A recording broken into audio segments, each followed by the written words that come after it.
Il existe énormément de drogues qui circulent à travers le monde et garantissent un trafic relativement florissant pour les trafiquants de drogue.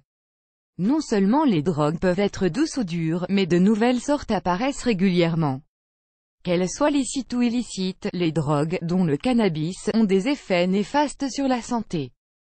Advertisement play current time minuit, duration time minuit remaining time minuit stream type live loaded, 0% progress, 0% minuit full screen minuit mute et playback ratin subtitles off captions off chapters raters undefined adults drogues peuvent être classées comme hallucinogènes, stimulantes ou narcotiques. Elles sont addictives, extrêmement néfastes pour la santé et compromettent surtout l'avenir des consommateurs. Avis aux fumeurs de cannabis et à leur entourage, voici ce qui vous attend. Le cannabis, ou marijuana, contient à peu près 480 composés connus dont le tétrahydrocannabinol, THC, principal constituant psychoactif. Diverses méthodes de préparation et de consommation existent, mais l'usage du cannabis se fait généralement grâce au roulage du tabac et de la drogue dans du papier à cigarette. Quelles sont donc les conséquences de son utilisation? Ad choice ES advertising red invented by TEDS choice ES advertising red invented by TEADS. La consommation de cannabis et ses risques. En France, la consommation de cannabis représente 80% de la consommation de l'ensemble des drogues. On estime qu'il y a 4,6 millions de consommateurs de cette drogue illicite dont 1,4 million de consommateurs réguliers. Manifestant un phénomène générationnel, les Français sont les premiers consommateurs de cannabis à l'âge de 16 ans en Europe. Or, cette consommation régulière et abusive entraîne des conséquences physiques importantes. Bien loin de la sensation de bien-être procurée par cette drogue, le fumeur subit un effet euphorisant et un affaiblissement de la mémoire entraînant un manque de jugement, une difficulté d'apprentissage et un manque de concentration.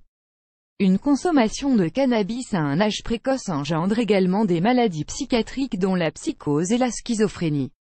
Et comme tout type de produit cancérigène fumé, des symptômes de bronchite chronique peuvent apparaître, de même qu'une anxiété, des hallucinations et des crises d'angoisse, une fois que les effets de la drogue s'estompent. Fin publicité dans play vidéo play mute current time minuit, duration time minuit loaded, 0% progress, 0% stream type live remaining time minuit playback ratin chapter subtitles off captions off full screen foreground, white black red green blue yellow magenta cyan, opaque semi-opaque background, white black red green blue yellow magenta cyan, opaque semi-transparent transparent window, white black red green blue yellow magenta cyan, opaque semi-transparent transparent font size 50%, 75%, 100%, 125%, 150%, 175%, 200%, 300%, 400% text edge style non-right de pressed uniform drop shadow font family default monospace serif proportional serif monospace sans serif proportional sans serif casual script small cap defaults donne retentissement social d'une consommation abusive de cannabis. Au-delà des conséquences sur le corps, la consommation abusive de cannabis a un retentissement social sur la vie du consommateur, selon une étude américaine menée par l'Université de Californie et l'Université Duke, située en Caroline du Nord. Plus une personne fume du cannabis et plus elle augmente ses risques de salaire précaire et de relations compliquées. Ces deux universités ont suivi des personnes de leur naissance jusqu'à leurs 38 ans pour arriver à la conclusion que les personnes qui fument du cannabis pendant 4 jours ou plus par semaine durant plusieurs années se retrouvent dans une classe sociale inférieure à celle de leurs parents. En général, ces fumeurs réguliers bénéficient d'un travail moins prestigieux car ils sont moins qualifiés et gagnent donc moins d'argent. La majorité des drogués ont des problèmes financiers et relationnels qui empirent avec la progression de leur consommation. Cette étude menée sur 947 participants par Magdalena Cerda de l'Université de Californie conjointement avec Avshalom Caspi et Terry Moffitt de l'Université Duke a été publiée dans la revue scientifique Clinical Psychological Science. Cette recherche a pour vocation d'être neutre, sans démarche politique ou légale.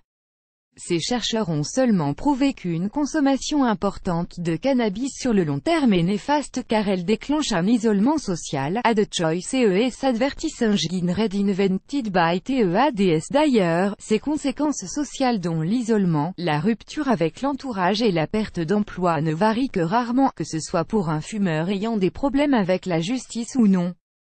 Selon une comparaison est faite entre les personnes dépendantes à l'alcool et au cannabis et les personnes dépendantes au cannabis seulement, même si un déclin important est constaté pour les deux cas, les fumeurs de cannabis ont davantage de problèmes financiers que ceux qui fument du cannabis et consomment de l'alcool. Ne confondez pas l'addiction au cannabis avec sa consommation à des fins médicales. Dans le premier cas, sachez que l'arrêt de cette drogue est vital pour vous. Faites-vous aider par un professionnel de la santé. Notez également que la possession et la consommation de cannabis dans un lieu privé ou public sont strictement interdites par la loi française et l'abus d'alcool est dangereux pour la santé. Plus grand que